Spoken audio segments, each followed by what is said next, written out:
সুরক্ষা ও কল্যাণ ফাউন্ডেশনের উদ্যোগে সাংবাদিকদের প্রশিক্ষণ কর্মশালা 2025 সম্পন্ন। 18 জানুয়ারি 2025 নিজস্ব প্রতিনিধি।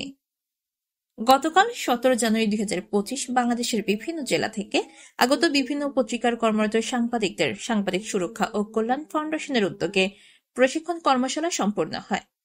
এই কর্মশালা সাংবাদিকদের বেসিক ধারণাগুলো নিয়ে কথা বলেন কয়েকজন সিনিয়র প্রশিক্ষক।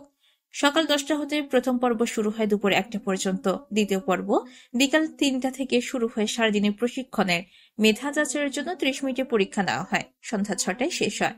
প্রশিক্ষণ শেষে সাংবাদিক সুরক্ষা ও কল্যাণ ফাউন্ডেশনের প্রতিষ্ঠাতা চেয়ারম্যান মোহাম্মদ দেলোয়ার হোসেন মেধা ভিত্তিতে সনদ প্রদান করেন।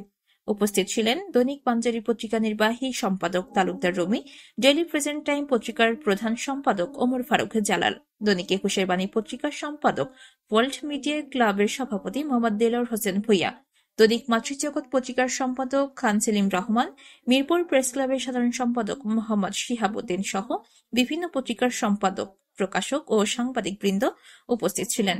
প্রতিষ্ঠাতা চেয়ারম্যান মোহাম্মদ দেলোয়ার হোসেন বলেন, প্রত্যেক সাংবাদিককে বেসিক ট্রেনিংটা নেওয়া উচিত। প্রতি মাসে এমন প্রশিক্ষণ ধারাবাহিকভাবে অনুষ্ঠান হবে। যারা প্রশিক্ষণ নিতে আগ্রহী যোগাযোগ করুন। সীমা আক্তার, ডিপিসি বাংলা টিভি।